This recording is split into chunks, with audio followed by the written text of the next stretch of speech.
বাংলাদেশ আগেই বলেছি আমাদের প্রিয় জন্মভূমি। 54 বছরে বাংলাদেশ বারবার সুযোগ পেয়েছে। যারা শাসন ক্ষমতায় এসেছেন তারা নিজেরা ক্ষমতাবান হয়েছেন, কিন্তু জনগণের ক্ষমতা তারা বৃদ্ধি করেন নাই। তারা জনগণের পকেট কেটে নিজেদের কপাল কিস্মত বড় করেছেন। জনগণের টাকা চুরি করেছেন, ডাকাতি করেছেন, লুণ্ঠন করেছেন, ব্যাংক ধ্বংস করেছেন, বিমা ধ্বংস করেছেন, শেয়ার মার্কেট লুট করেছেন, মেগা প্রকল্পের নামে মেগা দুর্নীতি করেছেন। এই লুণ্ঠন করার টাকাগুলো দেশে রাখার সৎসাহস ছিল না বলে বিদেশে পাচার করে দিয়েছে, যার পরিমাণ হচ্ছে 28 লক্ষ কোটি টাকা। এই টাকা কার? এই টাকা আপনাদের। এই টাকা কার? এই টাকার মালিক জনগণ। জনগণের ট্যাক্সের টাকা, ঋণের টাকা, অনুদানের টাকা চুরি করে এরা বিদেশে লুণ্ঠন করে পাঠিয়ে দিয়েছে। ইনশাআল্লাহ আমরা কথা দিচ্ছি, আল্লাহ সুযোগ করলে আর কাউকে নতুনভাবে চুরি এবং লুণ্ঠন করতে দেওয়া হবে না। আর লুণ্ঠিত অর্থ না, এইগুলা নিয়ে কাউকে আমরা বিদেশে শান্তিতে থাকতে দেব না। আমি একটু শক্ত করেই বলি, হাতটা আস্তে করে মুখ দিয়ে পেটের ভিতরে ঢুকে ওগুলা বের করে আনবো ইনশাআল্লাহ। ফেরত এনে লুণ্ঠিত টাকা যুক্ত হবে রাষ্ট্রীয় কোষাগারের তহবিলে, এবং সেখান থেকে 54 বছরে বাংলাদেশের যে এলাকা যতটা বঞ্চিত হয়েছে, পিছিয়ে পড়েছে, ইনশাআল্লাহ ইনসাফের দাবি পূরণ করার জন্য ওই এলাকা থেকেই আগে উন্নয়ন কর্মকাণ্ড শুরু হবে। আমাদের অঙ্গীকার ইনসাফ, বেইনসাফি আমরা করতে পারবো না। আমরা দেখতে পারবো না প্রধানমন্ত্রী মহোদয়ের বাড়ি কোথায় আর রাষ্ট্রপতি মহোদয়ের বাড়ি কোথায়। আমরা দেখব বাংলাদেশের প্রিয় জনগণ কোন জায়গায় বেশি দুঃখে কষ্টে আছে, সেই জায়গার সমাধানটা হবে আগে ইনশাআল্লাহ। আমাদের সামনে নির্বাচন, দরজা এখন কড়া নাড়া শুরু করেছে টক টক করে। আগামী 12 তারিখ ইনশাআল্লাহ সকাল থেকে বিকেল পর্যন্তই ভোট গ্রহণ প্রক্রিয়া চলবে। জুলাইতে আমাদের যে সমস্ত ছেলেমেয়েরা, তরুণ তরুণী, কৃষক, যুবক, শ্রমিক যারা রাস্তায় নেমে লড়াই করেছিল মানুষের মুক্তির জন্য, এই যুবক যুবতীরা কারো কাছে দাবি করেছিল যে আমরা বেকার ভাতা চাই, আমাদেরকে বেকার ভাতা দিতে হবে। কেউ দাবি করে না। আজকে বেকার ভাতা দেওয়ার প্রশ্ন উঠছে কেন? তারা তো সেদিন দাবি করেছিল আমরা হাতে হাতে কাজ চাই, আমাদেরকে কাজ দেন। আমরা যুব সমাজকে কথা দিচ্ছি ইনশাআল্লাহ তাদেরকে শিক্ষা আর পর্যাপ্ত প্রশিক্ষণ দিয়ে তাদের হাতগুলোকে দেশ গড়ার কারিগরের হাত হিসাবে আমরা মজবুত করে দেব ইনশাআল্লাহ। আমরা তাদেরকে ভাষাভিত্তিক দক্ষতা এবং পেশাভিত্তিক দক্ষতা দুটোই তাদের হাতে তুলে দেব ইনশাআল্লাহ। সেদিন তাদের হাতে কাজ তুলে দিয়ে বলবো, এবার কাজ করো, দেশ গড়ো, দেশ তোমরা বদলে দাও। যুব সমাজ প্রস্তুত? প্রস্তুত? বেকার ভাতা না কাজ? বেকার ভাতা না কাজ? মাশাআল্লাহ, এখানে তো যুবকের বাইরে কাউকেই দেখছি না। তো সবাই যখন যুবক, ইনশাআল্লাহ সবার সাথে আমিও যুবক। সম্মানিত বন্ধুগণ, জুলাইয়ের অভ্যুত্থানে মা বোনদের বিশেষ অবদান ছিল। আপনারা জানেন জুলাই মাসের 15 তারিখ ঢাকা বিশ্ববিদ্যালয় ক্যাম্পাসে আমাদের কলিজার টুকরা ছাত্রীদের, মেয়েদের গায়ে যখন গুন্ডা বাহিনী সন্ত্রাসীরা হাত দিয়েছিল, সারা বাংলাদেশ একসাথে জ্বলে উঠেছিল। প্রতিবাদে বিক্ষোভে সমস্ত বাংলাদেশ ফেটে পড়েছিল। আর তারপরের দিন গর্বিত উত্তরবঙ্গবাসী, আপনাদেরই সন্তান, পার্শ্ববর্তী রংপুর, সেই রংপুর বেগম রোকেয়া বিশ্ববিদ্যালয়ের কৃতি ছাত্র, মেধাবী ছাত্র, আমাদের অহংকার, জাতির অহংকার, জুলাইয়ের আইকন আবু সাইদ রাস্তায় নেমে বিপ্লবের নেতৃত্ব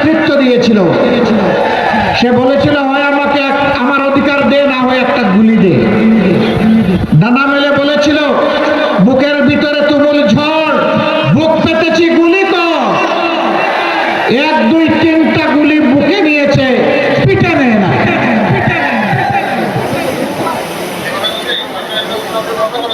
আবু সাইদ, তোমাকে ছেলেও, তুমি এই জাতিকে জীবন দিয়ে গেছো, তোমার জীবনের বিনিময়ে আল্লাহ তাআলার দরবারে দোয়া করি, আল্লাহ এই মহান শহীদকে জাতির জন্য চিরদিনের জন্য অনুপ্রেরণার উৎস হিসাবে বানিয়ে দাও। এরপরে মা বোনেরা কি করেছেন দেখেন, ট্যাঙ্কের সামনে দাঁড়িয়ে মেয়েটি বলছে, পিছনে পুলিশ, সামনে স্বাধীনতা, আমি মরণকে গ্রহণ করে নিয়েছি, আমি মরতে চাই, শহীদ হতে চাই। 10 মাসের শিশু সন্তান তুলে নিয়ে রাস্তায় নেমে এসেছে। তাকে জিজ্ঞেস করলে তিনি উত্তর দিয়েছেন, শিশু আমার একটা নয়, আজকে রাস্তায় সারা বাংলাদেশে কোটি কোটি যুবক যুবতী যারা নেমেছে সবগুলো আমার সন্তান। আজকে সন্তানদেরকে সাহস দিতে এসেছি। সাংবাদিক বন্ধু প্রশ্ন করেছে, মুহুর্মুহু গুলি আর কালি কালি লাশ, আপনি এই অবুঝ শিশু, নিষ্পাপ শিশুকে নিয়ে এত বড় ঝুঁকি নিতে আসলেন কেন? উনি জবাব দিলেন, সো হোয়াট, কি হয়েছে, আমি এসেছি শহীদ হওয়ার জন্য। যদি আমার বুকে গুলি লাগে আমি শহীদ হব, আমার সন্তানের বুকে গুলি লাগে সে শহীদ হবে, আমি তখন হব শহীদের মা।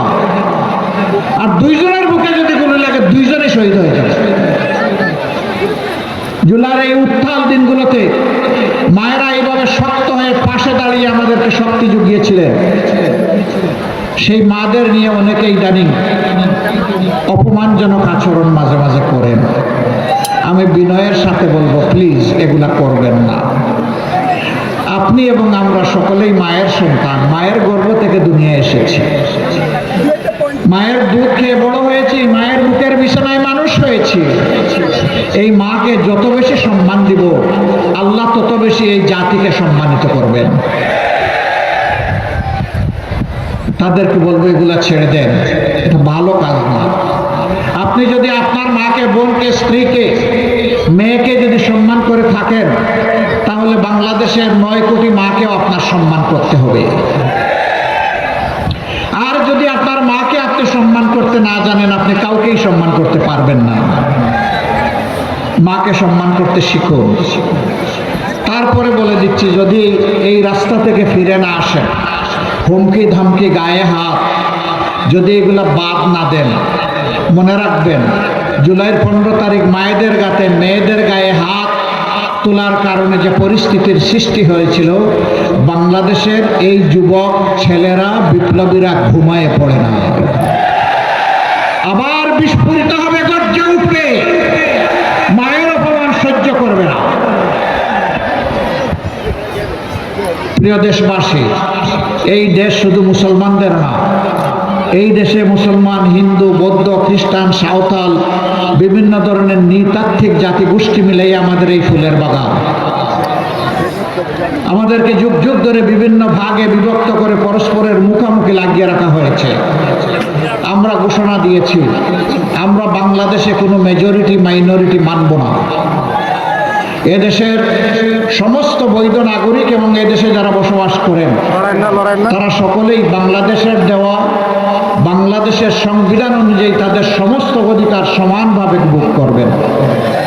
এখানে কোনো বৈষম্য চলবে না। কোনো পরিস্থিতি হলেই এদেশের যারা মুসলমান নন, তারা ভয়ের সংস্কৃতিতে থাকবে কেন? ওটাকে আমরা গুঁড়িয়ে একাকার করে দিতে চাই। ও পরিবেশ আমরা রাখবো না। এ দেশ আমাদের সকলের, সবাইকে নিয়েই আমরা দেশ সাজাবো ইনশাআল্লাহ। দেশের জন্য অবদান যারা রাখবেন, মাত্র 2টা জিনিস তাদের কাছ থেকে আমরা দেখব। একটা, তার পর্যাপ্ত যোগ্যতা ওই বিষয়ে, দ্বিতীয়টা হচ্ছে দেশের প্রতি তার দায়বদ্ধতা বা কমিটমেন্ট, যেটাকে আমরা দেশপ্রেম বলতে পারি। এই 2টা জিনিস যার থাকবে, যোগ্য কাজ তার হাতে পৌঁছে যাবে ইনশাআল্লাহ।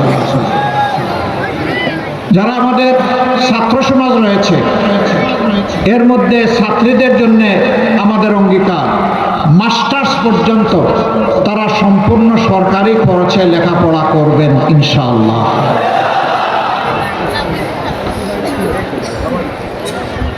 সকল শিশুর জন্য আমাদের অঙ্গীকার, একটা মায়ের শিশুকে আমরা লেখাপড়ার বাইরে থাকতে দিব না। যে মায়ের যে বাবার সামর্থ্য আছে তারা তাদের সন্তানকে লুক আফটার করবে, যার নাই ইনশাআল্লাহ রাষ্ট্র এবং সরকার তার দায়িত্ব নেবে। আমরা চাই, আল্লাহর কাছে দোয়া করি, শুধু রাজার ছেলে রাজা নয়, বংশ পরম্পরায় নেতা নয়, বরঞ্চ আজকে যিনি কঠোর পরিশ্রম করে রিক্সা চালান, নুন আনতে যার পাট্টা পুরায়, তারও যদি মেধাবী ছেলে থাকে, সেই মেধাকে বিকশিত করে আল্লাহর কাছে দোয়া করে ওই ঘর থেকে আগামীর প্রধানমন্ত্রী যেন বের হয়ে আসে। তাহলে ওরা বুঝবে দুঃখী মানুষ কেমনে বেঁচে আছে, ওদের দায় দরদ বেশি হবে, আর ওই জমিদারি প্রথার রাজনীতি ভেঙে চুরমার হয়ে যাবে। প্রিয় দেশবাসী, দুইটা ভোট, প্রথমটা গণভোট, তাই না? গণভোটে কি বলবেন আপনারা? হা মানে আজাদি, না মানে গুলামি। আজাদি না গুলামি? আজাদি না গুলামি? ইনশাআল্লাহ 12 তারিখের প্রথম ভোট হা। এই হা বলে বার্তা দিয়ে দিবে এখন থেকে মানবিক বাংলাদেশ হা।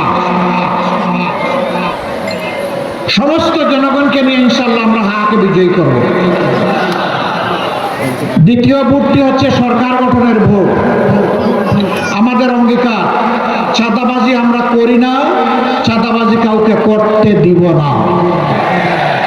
দুর্নীতি আমরা পছন্দ করি না, বগলের নিচে দুর্নীতিবাজদেরকে আশ্রয় দেব না। ব্যাংক ডাকাতি আমরা করি না, কোন ব্যাংক ডাকাতের সাথে আমাদের কোনো আপোষ রফা হবে না।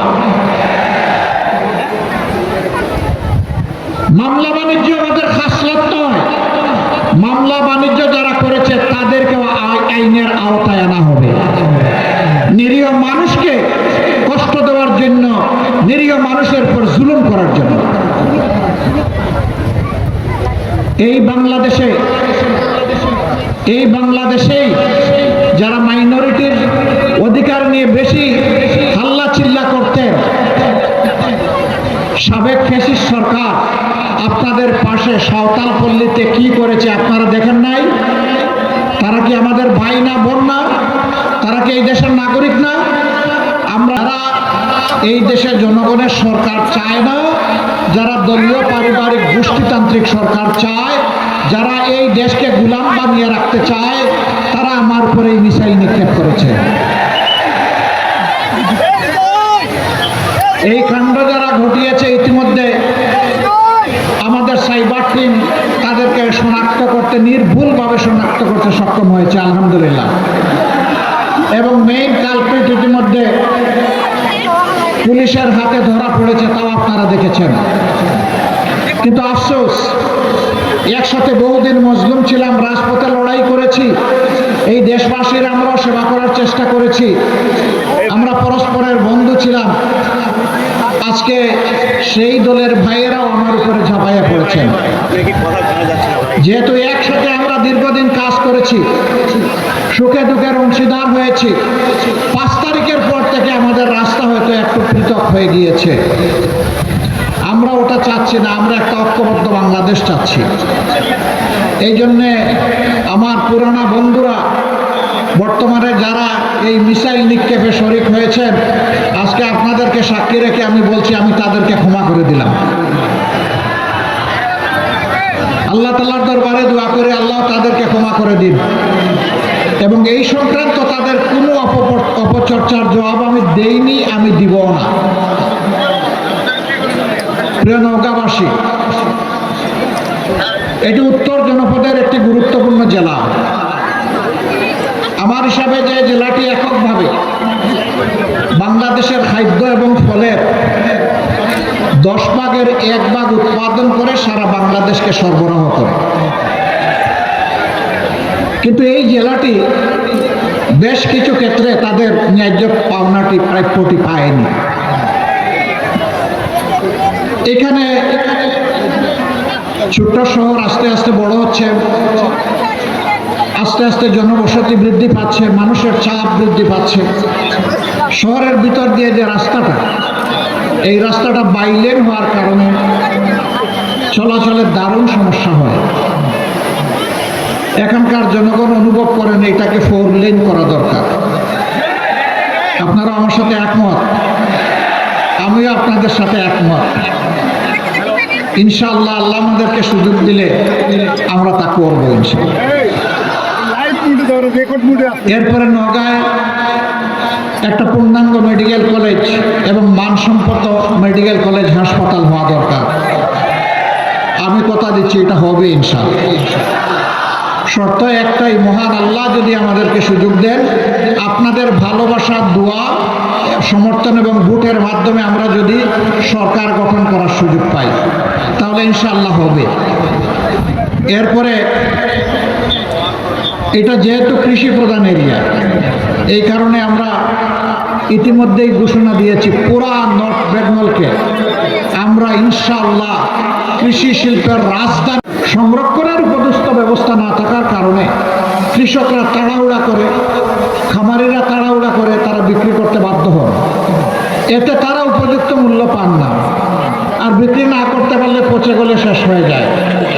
এটা সংরক্ষণ না করার কারণে দেশবাসীও সারা বছর এটা খেতে পারে না।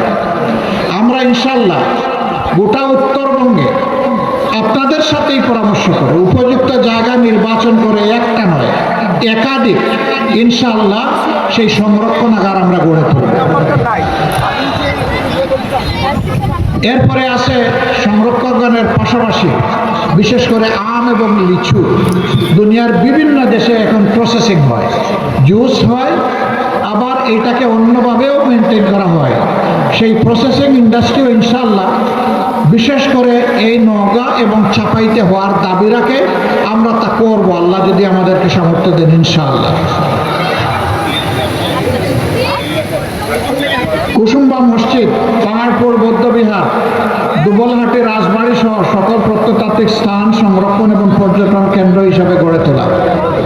পর্যটন এখন বিশ্বে অন্যতম একটা আয়ের উৎস। বাংলাদেশে বিপুল সম্ভাবনা থাকা সত্ত্বেও অবহেলা, অযত্ন, অনাদর, দায়িত্বহীনতা এবং দুর্নীতির কারণে এই শিল্পের কোনো বিকাশ হয় নাই। এটাও হবে ইনশাআল্লাহ। আপনারা শুধু দোয়া করবেন। আপাতত স্থানীয় বেশ যেগুলো অ্যাড্রেস ছিল আমি এখানে শেষ করলাম। প্রিয় সম্মানিত জনগণ, ভাই ও বোনেরা, বাংলাদেশ আগেই বলেছি আমাদের প্রিয় জন্মভূমি। 54 বছরে বাংলাদেশ বারবার সুযোগ পেয়েছে। যারা শাসন ক্ষমতায় এসেছেন তারা নিজেরা ক্ষমতাবান হয়েছেন, কিন্তু জনগণের ক্ষমতা তারা বৃদ্ধি করেন নাই। তারা জনগণের পকেট কেটে নিজেদের কপাল কিস্মত বড় করেছেন। জনগণের টাকা চুরি করেছেন, ডাকাতি করেছেন, লুণ্ঠন করেছেন, ব্যাংক ধ্বংস করেছেন, বিমা ধ্বংস করেছেন, শেয়ার মার্কেট লুট করেছেন, মেগা প্রকল্পের নামে মেগা দুর্নীতি করেছেন। এই লুণ্ঠন করার টাকাগুলো দেশে রাখার সৎসাহস ছিল না বলে বিদেশে পাচার করে দিয়েছে, যার পরিমাণ হচ্ছে 28 লক্ষ কোটি টাকা। এই টাকা কার? এই টাকা আপনাদের। এই টাকা কার? এই টাকার মালিক জনগণ।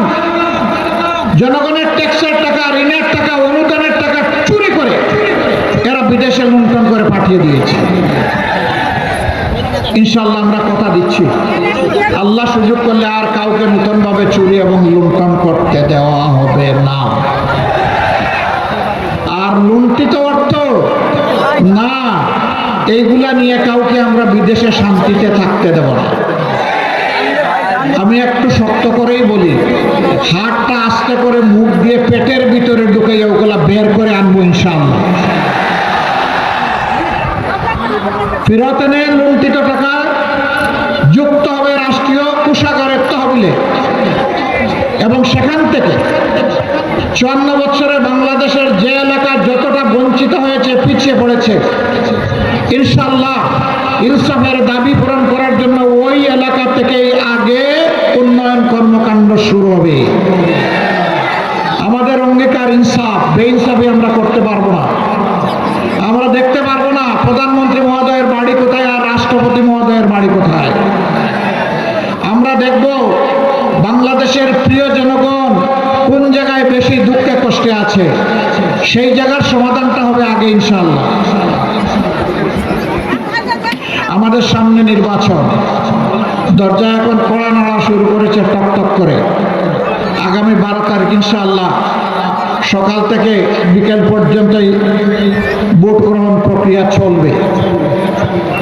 জুলাইতে আমাদের যে সমস্ত ছেলেমেয়েরা, তরুণ তরুণী, কৃষক, যুবক, শ্রমিক যারা রাস্তায় নেমে লড়াই করেছিল মানুষের মুক্তির জন্য, এই যুবক যুবতীরা কারো কাছে দাবি করেছিল যে আমরা বেকার ভাতা চাই, আমাদেরকে বেকার ভাতা দিতে হবে। কেউ দাবি করে না। আজকে বেকার ভাতা দেওয়ার প্রশ্ন উঠছে কেন? তারা তো সেদিন দাবি করেছিল আমরা হাতে হাতে কাজ চাই, আমাদেরকে কাজ দেন। আমরা যুব সমাজকে কথা দিচ্ছি ইনশাআল্লাহ তাদেরকে শিক্ষা আর পর্যাপ্ত প্রশিক্ষণ দিয়ে তাদের হাতগুলোকে দেশ গড়ার কারিগরের হাত হিসাবে আমরা মজবুত করে দেব ইনশাআল্লাহ। আমরা তাদেরকে ভাষাভিত্তিক দক্ষতা এবং পেশাভিত্তিক দক্ষতা দুটোই তাদের হাতে তুলে দেব ইনশাআল্লাহ। সেদিন তাদের হাতে কাজ তুলে দিয়ে বলবো এবার কাজ করো, দেশ গড়ো, দেশ তোমরা বদলে দাও। যুব সমাজ প্রস্তুত? প্রস্তুত? বেকার ভাতা না কাজ? বেকার ভাতা না কাজ? মাশাআল্লাহ, এখানে তো যুবকের বাইরে কাউকেই দেখছি না। তো সবাই যখন যুবক ইনশাআল্লাহ সবার সাথে আমিও যুবক। সম্মানিত বন্ধুগণ, জুলাইয়ের অভ্যুত্থানে মা বোনদের বিশেষ অবদান ছিল।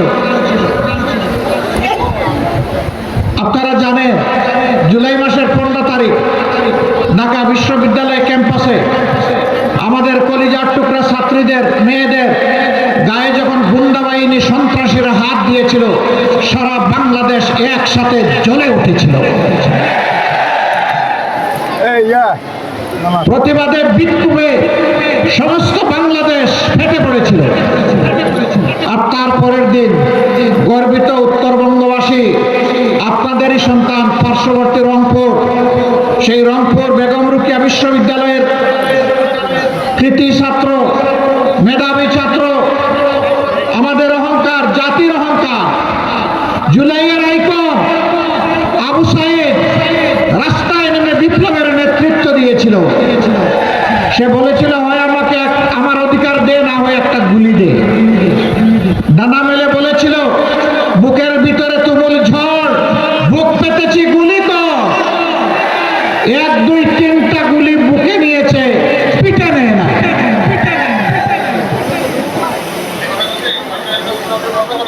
আবু সাইদ তোমাকে ছেলেও, তুমি এই জাতিকে জীবন দিয়ে গেছো তোমার জীবনের বিনিময়ে।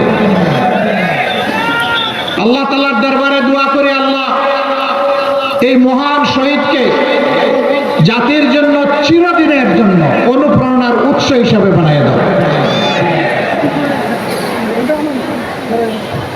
এরপরে মা বোনেরা কি করেছেন দেখেন।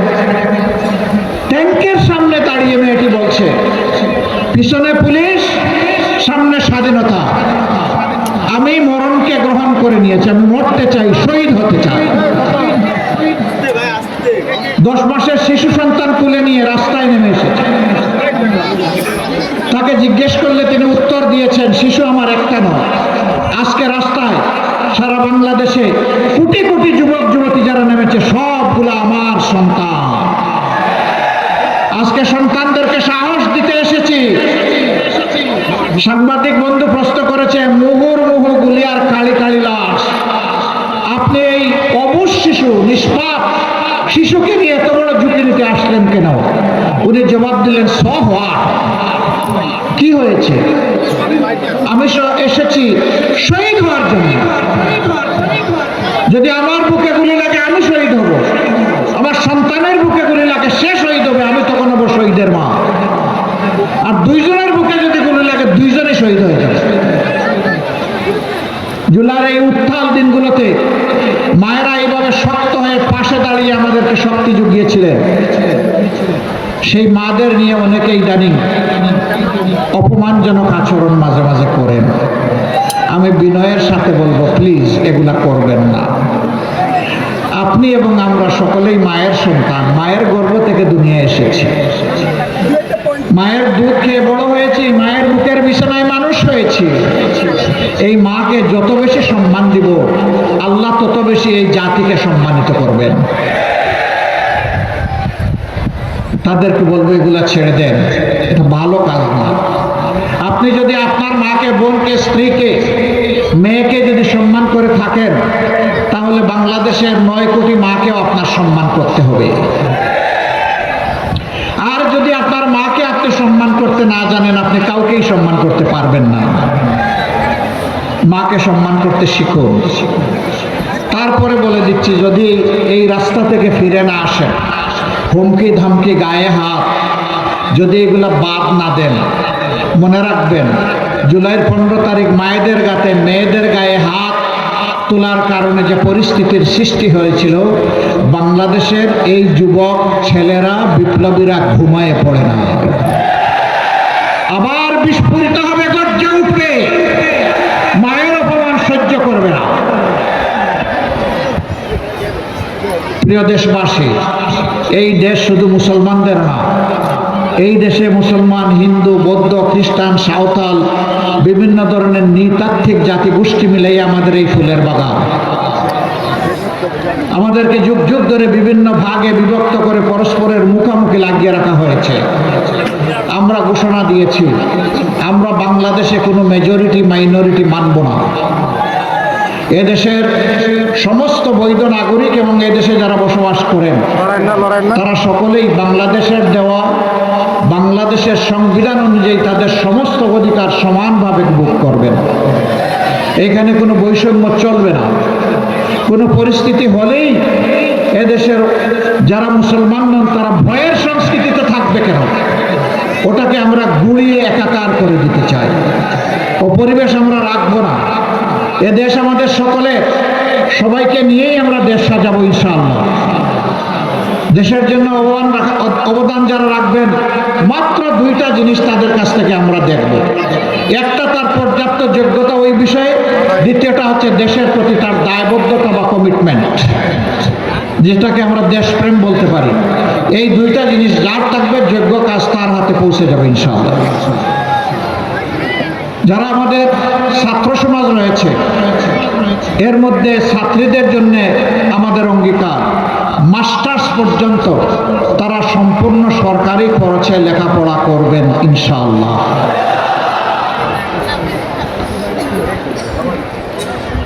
সকল শিশুর জন্য আমাদের অঙ্গীকার, একটা মায়ের শিশুকে আমরা লেখাপড়ার বাইরে থাকতে দিব না।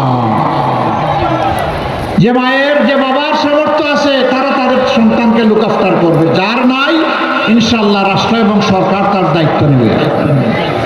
আমরা চাই, আল্লাহর কাছে দোয়া করি, শুধু রাজার ছেলে রাজা নয়, বংশ পরম্পরায় নেতা নয়, বরঞ্চ আজকে যিনি কঠোর পরিশ্রম করে রিক্সা চালান, নুন আনতে যার পাট্টা পুরায়, তারও যদি মেধাবী ছেলে থাকে, সেই মেধাকে বিকশিত করে আল্লাহর কাছে দোয়া করে ওই ঘর থেকে আগামীর প্রধানমন্ত্রী যেন বের হয়ে আসে। তাহলে ওরা বুঝবে দুঃখী মানুষ কেমনে বেঁচে আছে, ওদের দায় দরদ বেশি হবে, আর ওই জমিদারি প্রথার রাজনীতি ভেঙে চুরমার হয়ে যাবে। প্রিয় দেশবাসী, 2টা ভোট। প্রথমটা গণভোট, তাই না? গণভোটে কি বলবেন আপনারা? হা মানে আজাদি, না মানে গুলামি। আজাদি না গুলামি? আজাদি না গুলামি? ইনশাআল্লাহ 12 তারিখের প্রথম ভোট হা। এই হা বলে বার্তা দিয়ে দিবে, এখন থেকে মানবিক বাংলাদেশও হা। সমস্ত জনগণকে নিয়ে ইনশাআল্লাহ আমরা হাকে বিজয়ী করব। দ্বিতীয় ভোটটি হচ্ছে সরকার গঠনের ভোট। আমাদের অঙ্গীকার, চাঁদাবাজি আমরা করি না, চাঁদাবাজি কাউকে করতে দিব না। দুর্নীতি আমরা পছন্দ করি না, আশ্রয় দেব না।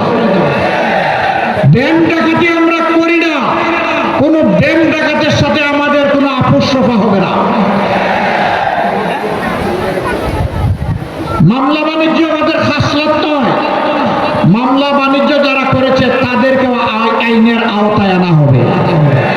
নিরীহ মানুষকে কষ্ট দেওয়ার জন্য, নিরীহ মানুষের উপর জুলুম করার জন্য এই বাংলাদেশেই যারা মাইনরিটির অধিকার নিয়ে বেশি হাল্লা চিল্লা করতেন, সাবেক ফ্যাসিস্ট সরকার আপনাদের পাশে সাঁওতাল পল্লীতে কি করেছে আপনারা দেখেন নাই? তারা কি আমাদের ভাই না, বোন না? তারা কি এই দেশের নাগরিক না?